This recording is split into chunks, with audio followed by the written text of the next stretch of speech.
Most people injured during dangerous wildlife encounters never believed they were in danger. They weren't chasing animals.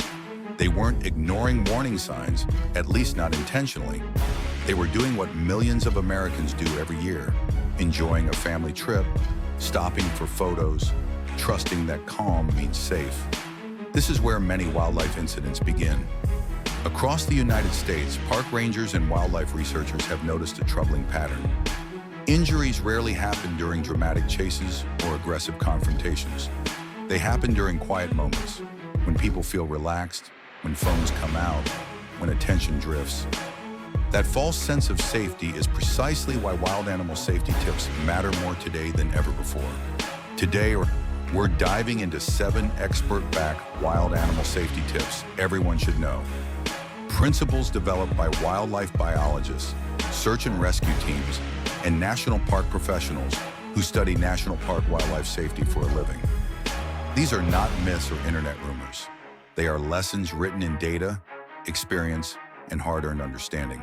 And by the end of this video, you'll see wildlife encounters in a completely different way. Let's explore with Animal Prime. Let's begin in one of the most iconic settings in America. A wide valley stretches under an open sky. Steam rises from the ground. Tourists line the road, cameras ready. In the distance, a massive animal grazes slowly, seemingly unbothered.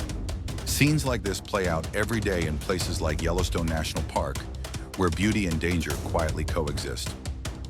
This is where the first rule of national park wildlife safety reveals itself.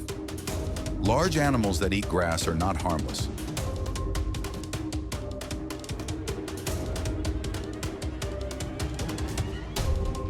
Bison and elk are responsible for more injuries in U.S. national parks than many predators combined. Yet they remain among the most misunderstood animals in America. Their size feels reassuring rather than threatening. Their calm movements suggest tolerance. But biology tells a different story. A bison can weigh over 2,000 pounds and reach speeds faster than a human can sprint. Elk, especially during the fall rutting season, experience hormonal shifts that dramatically lower their tolerance for proximity. To these animals, a human standing too close is not a spectator, it's pressure. Wildlife experts describe something called a flight zone, an invisible buffer surrounding an animal. When that boundary is crossed, the animal must decide whether to flee or defend its space. When escape feels limited, defense becomes the default.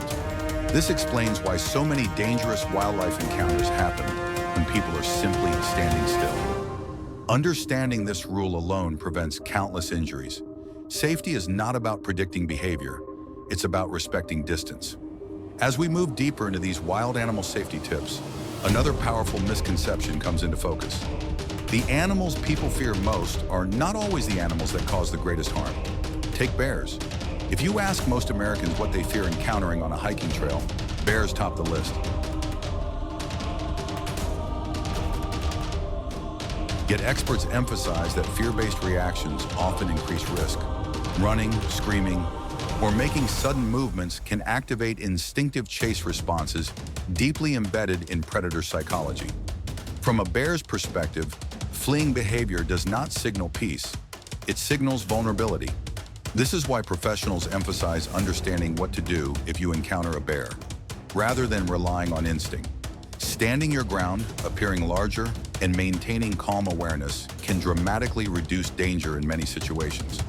This is not because bears are merciful, but because they are reading signals. Fear sends the wrong message. Understanding sends the right one. Across forests, valleys, and trails, a pattern emerges. Dangerous wildlife encounters are rarely about animals behaving unpredictably. They are about humans misunderstanding signals they were never taught to recognize. Wild animals do not attack out of cruelty.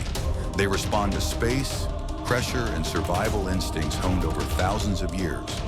When we step into their world without understanding these rules, we unknowingly create risk for ourselves and for them. That's why wild animal safety tips are not about fear. They are about literacy. Learning to read behavior, learning when calm is deceptive, learning how to coexist rather than confront. And as we continue, these principles will take us beyond forests and meadows, into wetlands, suburban neighborhoods, and even highways, places where many people forget wildlife still thrives. So stay with us, because the next rule challenges one of the strongest instincts the human body has, and understanding it could one day protect you, your children, or someone you love. In the southeastern United States, water often appears quiet and harmless. Smooth surfaces, reflections of trees, a shoreline that feels familiar. But wildlife biologists repeat one of the most important wild animal safety tips again and again. Still water is not empty. Alligators are ambush predators designed for patience. Their bodies blend seamlessly into waterlines, reeds, and shadows, conserving energy while remaining alert. What looks like an unmoving log can be a living animal watching from just below the surface. Across Florida and neighboring states, experts studying National Park wildlife safety note that most alligator incidents happen when people believe distance equals safety. Standing near the edge of a pond, letting children play too close to water, allowing pets to approach first. These moments feel ordinary, but to an alligator, they signal opportunity. The danger window is short, but decisive. Alligators are fastest in the first few feet of movement. That's why one of the most repeated wild animal safety tips in wetland regions is simple. Never treat water as empty, and never assume visibility equals awareness. The same principle applies in places that feel even more familiar. In mountain corridors and forested suburbs across the West, another animal operates almost entirely outside human perception. Mountain lions rarely announce themselves. They don't roar before approaching. They don't posture or bluff. Their strategy is silence. Researchers who study what to do if you encounter a mountain lion emphasize a sobering truth. If you notice a mountain lion watching you, it has likely been watching you for far longer than you realize. This isn't aggression, it's evaluation. Mountain lions assess posture, movement, and attention. Turning away, crouching, or running can shift that evaluation in the wrong direction. That's why experts advise standing tall, maintaining eye contact, and appearing larger, not to provoke, but to interrupt the assessment process. Many dangerous wildlife encounters involving mountain lions occur near hiking trails, neighborhood edges, or recreational paths, places where people feel relaxed. Comfort lowers awareness. Awareness is what keeps encounters from escalating. And yet, some of the animals people fear most are rarely the true threat. Coyotes and wolves occupy a powerful place in the American imagination, often portrayed as aggressive or unpredictable. But data tells a different story. Attacks on humans are extremely rare. What is common are misunderstandings, especially in suburban neighborhoods. Coyotes have adapted to human development with remarkable flexibility. They move through backyards, greenbelts, and quiet streets, often during early morning or evening hours. Spotting one near a family home can feel alarming, but wildlife specialists stress that presence does not equal danger. The real risk emerges when familiarity replaces caution. Feeding wildlife, leaving pet food outside, and allowing small dogs or children to roam unattended. These behaviors blur boundaries. Over time, animals lose their natural wariness, increasing the likelihood of dangerous wildlife encounters. One of the most important wild animal safety tips for suburban America is restoring distance, hazing when appropriate, removing attractants, teaching children that observing from afar is part of respect. Wolves follow similar principles on a broader ecological scale. As keystone species, they shape ecosystems by regulating prey populations. Human encounters are rare and typically involve curiosity rather than confrontation. Remaining calm, staying grouped, and maintaining awareness sends a clear signal that discourages further interaction. Across wetlands, forests, and neighborhoods, the pattern is clear. Animals are not seeking conflict. They are responding to cues, often cues humans don't realize they are sending. And sometimes the most dangerous cue of all isn't silence or proximity.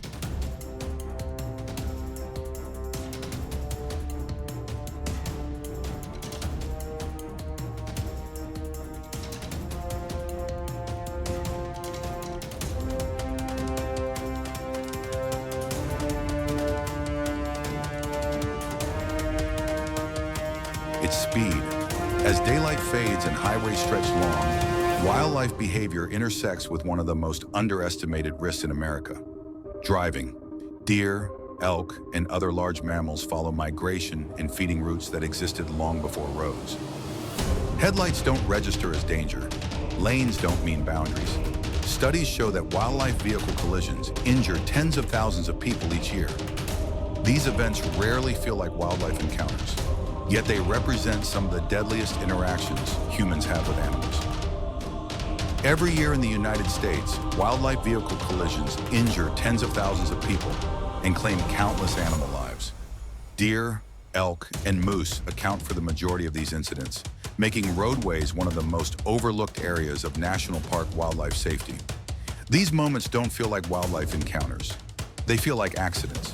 But biologically, they follow the same rules we've explored throughout these wild animal safety tips. Wild animals do not understand lanes, speed limits, or headlights. Their movements are guided by migration routes, feeding patterns, and escape corridors that existed long before asphalt cut through the land. When a deer steps onto a highway at dusk, it isn't lost, it's following instinct. For families on road trips, this reality matters deeply. Children are talking quietly in the back seat, a familiar road, a sense of routine that lowers awareness. Studies consistently show that most wildlife collisions occur at dawn and dusk, when animal movement peaks and human visibility drops. Speed compresses reaction time. Darkness hides depth. 1 second becomes the difference between a near miss and a life-changing impact. That's why modern wild animal safety tips increasingly emphasize driving behavior, slowing down in known wildlife corridors, scanning road edges rather than focusing only on headlights ahead, remembering that if one animal crosses, another may follow. These habits don't eliminate risk, but they dramatically reduce it, and they save lives. When we step back and connect all 7 principles, a clear pattern emerges. Bison and elk showed us that size does not equal gentleness. Bears taught us that instinct can betray us. Moose revealed how silence can conceal danger.